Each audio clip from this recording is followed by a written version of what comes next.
बेथ' जायगानि मुङा फालफारा मिसन होननानै बुङो लुथारेन मिसन आच्छा एनइएसि ओमफ्राय डिस्ट्रिक्टआ बङाइगाव आच्छा पिअ बङाइगाव आच्छा बिदिनो आरो ओमफ्राय महकुमाबो बङाइगावआनो आच्छा आच्छा गासिबो बङाइगाव बिदि ओमफ्राय बेयाव जेनेबा थानायनि नेम निथिफ्रा माबायदि नेम निथिया बेहाय थाफैयोब्ला बै माखासे लोंनाय माखासे उदायि जानायफोरखौ जानो मोना आरो मोना बिदि बेनिफ्राय जेनेबा इयाव थायोब्ला हमना ला जेनेबा माबा मोनसे फिसफोर लानाय जायो नामा फिस पार बेड 250 लानाय जायो 250 आच्छा बेनिफ्राय बेड मोनसेयाव हरसेयाव आरो आच्छा ओमफ्राय बेयाव जुदि मालाबाफोर जुदि सोरबाफ्रा लामा आन्दायना जुदि थाफैयोब्ला बोरैजाय माने थाफैलायनो हागोन बेखौ एसे बोरैजाय बा मोनगोन बेखौ फैनानै जुदि गावसोर फैयोब्ला ओरै सापागुरिजों जुदि लाइन गारिफोरजों फैयोब्ला सापागुरिनिफ्राय एकदम बेटारि गारि होनना बुङो जोंनाव थमथम थमथम नङाब्ला अट' थायो बेजों फैनानै दा सिगां प्रकाश होननानै बुङोमोन जायगाखौ प्रकाश सिनेमा हल दंमोन ओमफ्राय दा B2 मल मोनसे खुलिबाय बिनि सानजाजों फैनाय लामा दं बेजों फैब्लानो बै गेटनावहाय ट्रिनिटि इंलिश स्कुल लिरनायबो दङ बेजों सिंजों हाबोब्लानो मोनबाय बे जायगाखौ बेनिफ्राय बेयाव माने पुरा माने लेडिस आरो फिमेल लेडिस आरो बयस थानो हायो आरो ना बेनिफ्राय माने फ्राय सिटआ खालि जाबाय थायोना माबायदि खालि जाबायानो थायो ओमफ्राय बेयाव माने जानाय लोंनाय सुबिदा माबायदि जानाय लोंनाय सुबिदा जोंनावहाय गैया हटेलाव थांनानै जाहैनांगोन अकल माने बेयाव बेडल' आरो खालि बेडल' बहाय ओमफ्राय जुदि नों वाव ओमफ्राय बेयो मा जेन्सनि ना मानि हा मादै बे जेन्सनि ना जेन्सनि बियो बे जेन्सनि आच्छा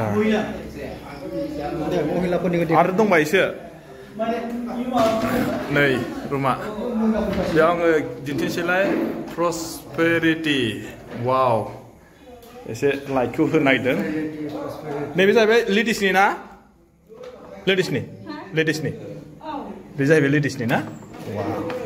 माने हारसिं थायो नामा नोंनियाव न'आ बेसे गोजानाव आच्छा ओमफ्राय दे माथो रुमा एभेलेबेल ना रुमा थाग्रा एभेलेबेल मोनो ना थाग्राथ' एभेलेबेल थाबाय थाखायो आच्छा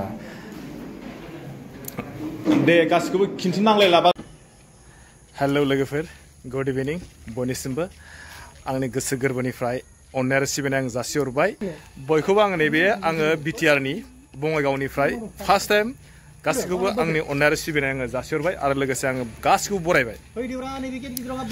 आङो दायो आंथ' नङा जोङो गारि टिमैनो जोङो मोनफैबाय बे जाहैबाय अबे जायगायाव जों दङ आरो अबे जायगायाव जोङो दिनै हराव थागोन ओमफ्राय आरो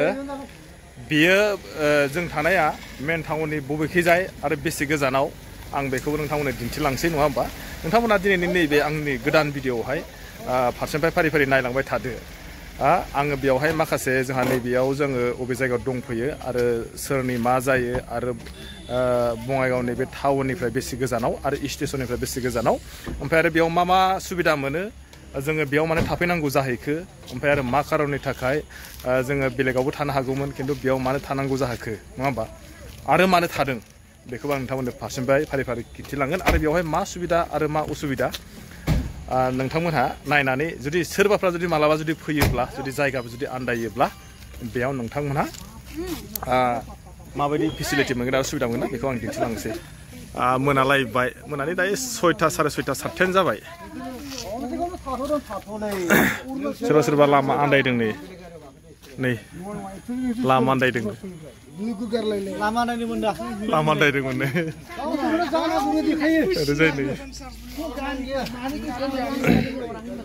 सोरबा सोरबा रागा जोंबाय खोमा लामा आन्दायनायनि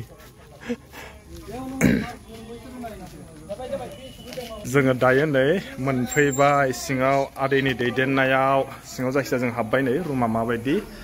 एसे दिन्थिनोसै नङा होमबा नैबेनो जाहैबाय आदैजों आं दा एसे मोजां रायज्लायनोसै सिङाव हाबजागोन ना एसे दिन्थिनोसै नङा होमबा नै गेटआव आङो एसे दिन्थिग्रोनोसै नै बे जाहैबाय खृष्टान इउथ सेन्टार नैबे जोंहा आं दाहाय मादैजोंबो एसे रायज्लायगोन दे बे जाहैबाय मादैया बिनिखा नायग्राबो आंखाना आच्छा आच्छा आं दायो मोजां रायलायगोन दै ओरैजाय आङो ओमफ्राय नैबे आदैया आरो ओमफ्राय ओरैजाय नै बिदिङा ना वाव वाव वाव वाव ओमफ्राय बेयो मा जेन्सनि ना मानि हा मादै बे जेन्सनि ना जेन्सनि बियो बे जेन्सनि आच्छा आरो दंबायसो नै रुमा बेयाव आङो दिन्थिसैलाय प्रसपेरिटि वाव एसे लाइटखौ होनायदों नैबे जाहैबाय लेडिसनि ना लेडिसनि बे जाहैबाय लेडिसनि ना वाव माने हारसिं थायो नामा नोंनियाव न'आ बेसे गोजानाव आच्छा ओमफ्राय दे माथो रुमा एभेलेबेल ना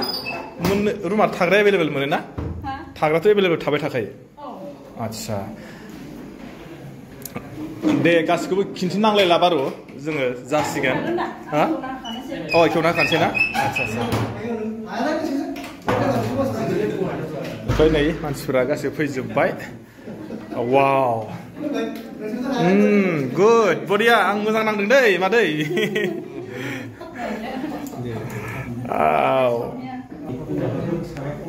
नै जोंना सारासो बबाव थागोनथाय नोंथ' हारसिं थानो मोनलालै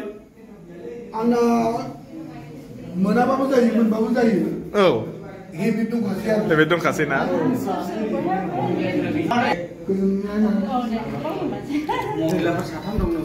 दे गोजोननाय थाबाय दे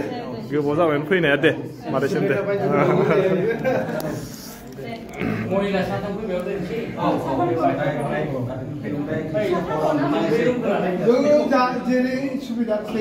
wah sono मेंनाय जों सोरबा उन्दुबायानो फंबाय मा मेंनायखौ उन्दुबाय नामा नोंलाय जोङो 8-12 घन्टासो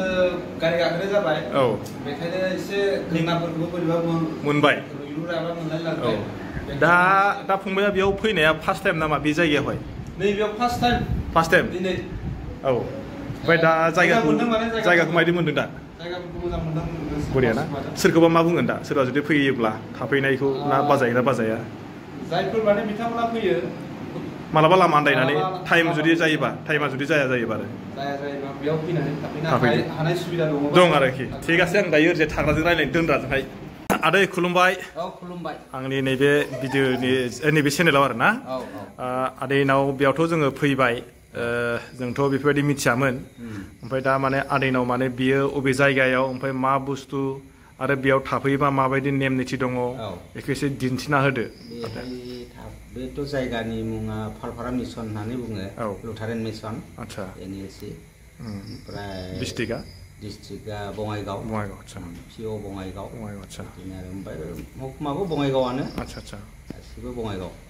बिदि ओमफ्राय बेयाव जेनेबा थानायनि नेम निथिफ्रा माबायदि नेम निथिया बेहाय थाफैयोब्ला बै माखासे लोंनाय माखासे उदायि जानायफोरखौ जानो मोना आरो मोना बिदि बेनिफ्राय जेनेबा इयाव थायोब्ला हमना ला जेनेबा माबा मोनसे फिसफोर लानाय जायो नामा फिस पार बेड 250 लानाय जायो 250 आच्छा बेनिफ्राय बेड मोनसेयाव हरसेयाव आरो आच्छा ओमफ्राय बेयाव जुदि मालाबाफोर जुदि सोरबाफ्रा लामा आन्दायना जुदि थाफैयोब्ला बोरैजाय माने थाफैलायनो हागोन बेखौ एसे बोरैजाय बा मोनगोन बेखौ फैनानै जुदि गावसोर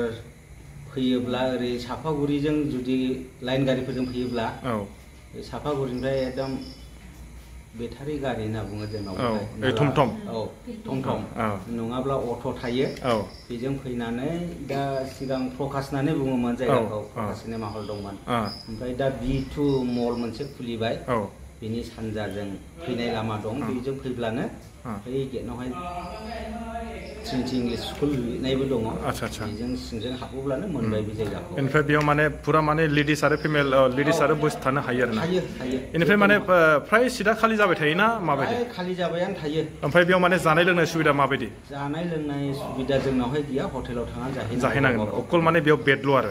खालि बेडल' बहाय ओमफ्राय जुदि नों जुदि मालाबाफोर लामा सामा आन्दायनानै जुदि फैयोब्ला बोरैजा कन्टेक्ट नाम्बार मोननो हागोन नामा कन्टेक्ट नाम्बार मोननो हायो ठीक আছে आङो ঠিক আছে आङो दायो कन्टेक्ट नाम्बारखौ आङो नोंथांमोननो दिन्थिगोन होगोन बेनिफ्राय आं नैबेयाव मोनसे खावलायनाय दा नैबे एरियायावहाय नोंसिनाव माने गासिबो बर' गोजा नामा जोंनि बे एरियायाव जास्ट मिशन सिङावल' बर' आच्छा गासिबो बाङालिजों गुबुन जाथि गैया बेबायदि खोथा आरोना होमबा मिशन सिङावल' एसेल' बर'फ्रा बेनिफ्राय बेयाव माबा क्लास लाग्राफोरबो दं नामा ओरैनो क्लास माने ट्रिनिटि इंलिश स्कुल दङ आच्छा नार्सारिनिफ्राय क्लास 10 सिम होमबा माने बेयाव थानाया खिन्थु बयबो फैनानै थाफैनो हायो जास्ट माने फिसल' होनांगौ आरो नङा होमबा फिसल' होनांगौ नङा 250 फिस आच्छा नोंथांमोना खोनाबाय जानांगौ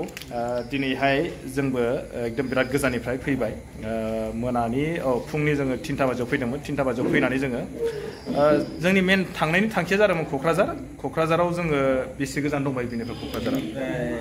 30 किल'मिटार क'क्राझाराबा बिनिफ्राय 30 किल'मिटार दंबायो जों बिनिफ्राय गाबोन बेयाव हरसे थानानै जों गाबोन फुङाव रावना होसिगोन जाय खामानियाव जों फैदों ओमफ्राय बेवहाय दानि जोंहा आदाया मोनसे खावलायबाय बा बुंबाय सोरबाफ्रा जुदि आन्दायोब्ला बेयाव माने फैनो हायोनो आरो बेयाव माने जास्ट माने नोंसोरो जानाय लोंनाय मोननाय नङा अकल माने बेडल' मोनगोन आरोखि ओमफ्राय बेडआबो दानि खोन्थाखाबाय आङो सिंगल माने डाबल उन्दुनांगौ गोनांथि गैया बेनिखायनो आं बयखौबो खावलायबाय नोंथांमोना जुदि मालाबाफोर जुदि ओरैजाय बिटिसि ना बिटिआर बेयाव जुदि फैयोब्ला बङाइगाव निस्सय रेल साइटिं खाथियाव ना रेल स्टेसननिफ्राय ना बङाइगाव ओंखारनांगौ नङा होमबा मा बेबो निउ बङाइ ना बङाइ अल बङाइगाव आच्छा ओंखायनो आं बयखौबो खावलायबाय मालाबा समाव जाया नङा जानो हागौ बिनिखायनो आं बयखौबो खावलायबाय जुदि आंनि चेनेलनि थ्रुयैहाय जुदि नोंथांमोना जुदि मालाबा क'क्राझार फैनायाव जुदि मालाबा टाइम आरो सर्ट आरो बबे सर्ट मानसिनि जानांगौखौ रावबो मिथिया जुदि जायोब्ला आङो नैबेयाव कन्टेक्ट नाम्बार होना होनोसै नोंथांमोना बे कन्टेक्ट नाम्बारखौ लानानै माने बे कन्टेक्ट नाम्बाराव फन खालामबानो जाबाय आरोखि ना ठीक আছে आङो माने गाबोन आरो दिन्थिबाय कन्टेक्ट नाम्बारावबो होदों नै आङो दायो नैयाव कन्टेक्ट नाम्बारा नैयाव होखाबाय आं नै नोंथांमोनहा बे कन्टेक्ट नाम्बाराव फन खालामबानो निस्सय 24 घन्टा नोंथांमोन मोनगोन आरोखि नङा होमबा ना बेखौनो नोंथांमोन दिन्थिबाय आरो गाबोन फुङावहाय आं बिनि फार्स्ट माने बोरै हाबनांगौ दा मोनानायखाय आं बेखौथ' दिन्थिनो हादिया बोरै हाबनांगौ आरो लामाया बोरै जाय बेखौबो आं नोंथांमोननो दिन्थिबावनोसै नोंथांमोना आरोबाव जुदि नोंथांमोना जुदि माबोरै मोनो मोजां मोनो ना गाज्रि मोनो थेवब्लाबो मालाबानि थाखाय नांगौनि थाखाय नोंथांमोना बे भिडिअखौ शेयार मोनसे खालामना दोन जाहाथे नोंथांमोना मालाबा जुदि बिपदाव गोलैयोबा रुम सुम नागिरनानै जुदि मोनाब्ला नैबे भिडिअआ नोंथांनि थाखाय बिराद इम्परटेन्ट जागोन आरोखि नैबेयावनो थाबाय बे जाहैबाय गारिया जोंना गंनै ओरै गंथाम गंबा जाहैबाय गंबानि बिथोराव जोङो बेहाय नैबेयावनो गासिबो थाजोबो बे न'आवनो ओरैबायदि गिदिरखा रुमा ओमफ्राय जों दायो एसे दिन्थिलांबाय थानोसै बेरेफुंजानो सिखारनानै मैयाथ' आं दिन्थिजोबनो हादिया नालाय बिराद गिदिरखा माने एरिया नै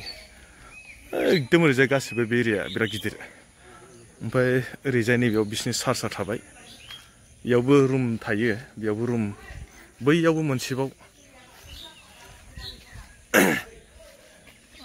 खिन्थु बिसिनि जिथुनाखि बानायनाय रुमफ्रा मोजां नैबे जाहैबाय चार्जआ बिराद गिदिरखा इयावबो एसे दिन्थिलांबाय थानोसै नङा होमबा बेरेफुंजानो सिखारनानै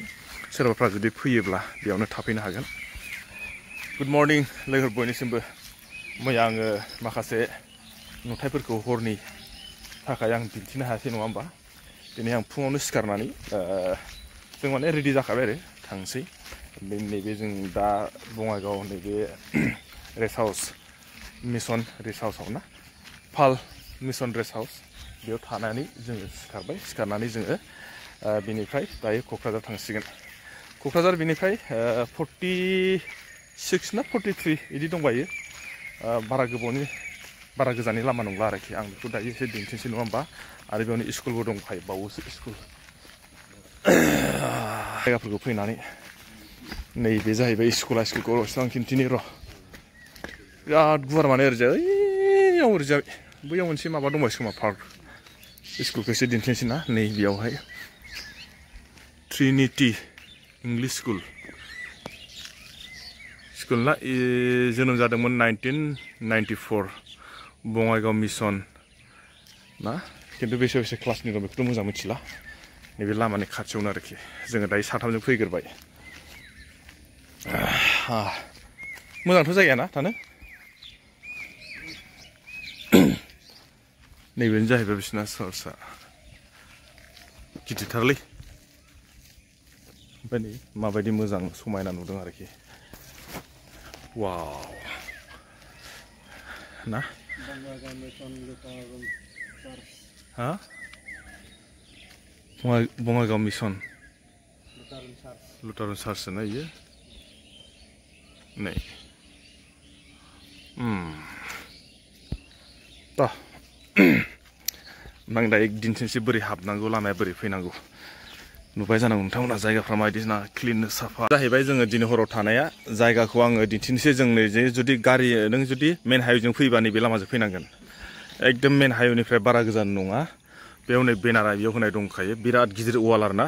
बाउन्डारि बियो बिराद गिदिर बाउन्डारि नै नायना लादो बेनिफ्राय बेयाव जोङो लिरनायखौथ' गासिबो फरायलाङो नोंथांमोना नायनानै लाबानो जाहैबाय नै बेनारा बिदि ओमफ्राय जों नै बेयावहाय गेदायजोंहाय ओमफ्राय स्टेसना थाबाय ओरैजा बङाइगाव स्टेसना जाहैबाय अल्ड स्टेसननो अल्ड स्टेसननिफ्राय मथथे टमटमजों फैबा 5 मिनिटल' लायो होनना बुंबाय बेनो आरोना जों बेयाव ओमफ्राय आं मोनसे खावलायनाय बयखौबो जाय बिथांमोनहा सोरबाफ्रा जुदि मालाबा क'क्राझार टु बङाइगाव थाङो बा सोरबा बङाइगाव फैयो जुदि मालाबा जुदि टाइमफोरा जुदि मिस जायोब्ला नोंथांमोनहा नैबे चार्चनि रेस्ट हाउसआव थाफैनो हागोन बेखौनो आं नोंथांमोननिसिम मिथिहोहरनाय जाबाय बेनिखायनो आङो नोंथांमोननो नैबे भिडिअखौ लाना फैबाय आरो जोंहा नैबेयावहाय जाय नैबे रेस्ट हाउसखौ सालायो बेजोंबो आं माखासे रायलायबाय आरो बिथांमोनहा प्राइसखौहायबो खिन्थिखाबाय बिराद ल' प्राइस आरोना खिन्थु नोङो बेवहाय बेड हिसाबै मोनगोन बेड मोनसेयाव 250 250 ओमफ्राय नोङो जानाय जेबो मोननाय नङा नोंथाङा जानानै फैनांगोन आरोखि बेबो जाहैबाय माने हरसेयाव 250 जेबो खोथा गैया नोंथांमोना फैदो आरो थाफैदो खिन्थु एभेलेबेल जायो आरोखि आं बेखौनो नोंथांमोननोहाय दिनैहाय बे भिडिअखौ बानायनानै दिन्थिहरबाय नोंथांमोना जुदि मोजां मोनदोंबा हाजासे लाइक आरो शेयार खालामना होदो बाय